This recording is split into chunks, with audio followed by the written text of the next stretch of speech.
Hi, this is Jeff West, and I'll be giving you an overview of controller mapping with an Apigee 127.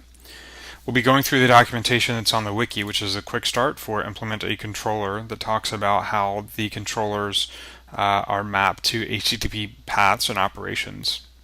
And for those of you who are new to Apigee 127, what this does is it allows you to take a Swagger document and add some annotations and wire in business logic to have a running API from a Swagger document.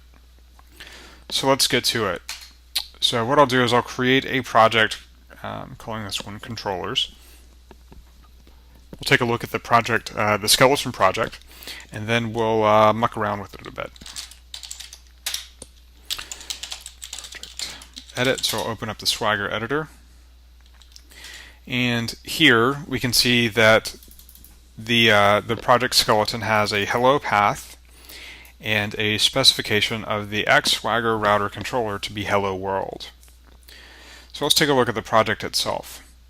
Here's the controller's home directory, or the project root, and then there's an API controllers directory with hello world here.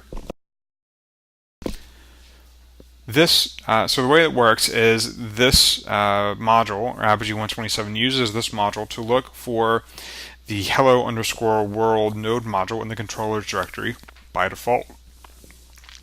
Here we have defined a function hello, and let's call this hello function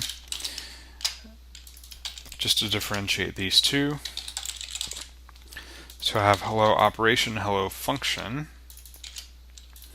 And so what actually the Swagger tools component does is it looks at the Swagger router controller for hello world, finds it here, and then for this path, for this operation on this path, it looks for the operation ID hello operation on this module. The way that node module exports work, you can either there's two styles, or there's multiple styles. Here we have the simple style where there's one export definition. You can also do something like this, where you have module exports dot thing hello operation equals function. So here, these two things are effectively the same. We'll just remove this one and keep it for simplicity. So now, when I start my 127 project, and I try to hit the hello path and doing a get, I get hello Scott, which is the logic that is specified here.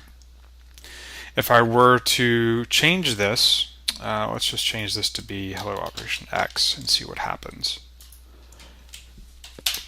So now when I try to hit it, it can't be found because I changed the name and the mapping is broken. In addition to the option of explicitly specifying an operation ID that you want to use, you can also default it to the HTTP verb, in this case, which would be get.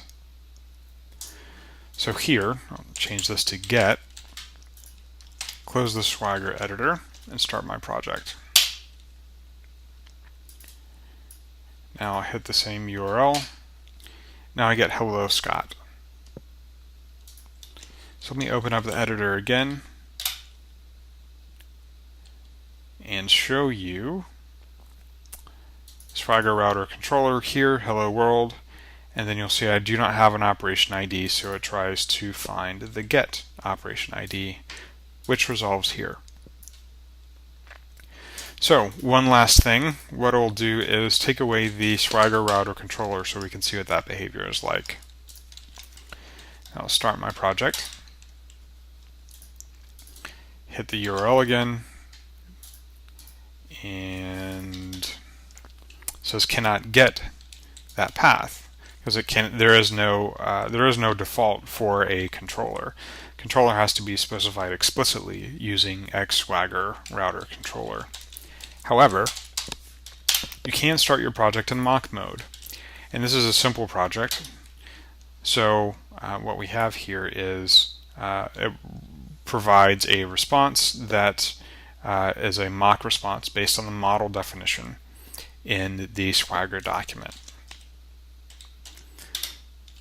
And the way that we have defined that here is the hello world response includes a message and it is a string. So that is how it knows to do the mock response.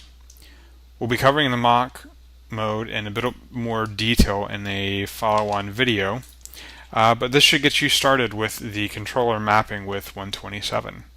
If you have any questions, you can find us on Twitter or submit a GitHub issue if you're having problems, and we'll do our best to help you. Hope you enjoyed this, and look for more videos from us soon. Thanks.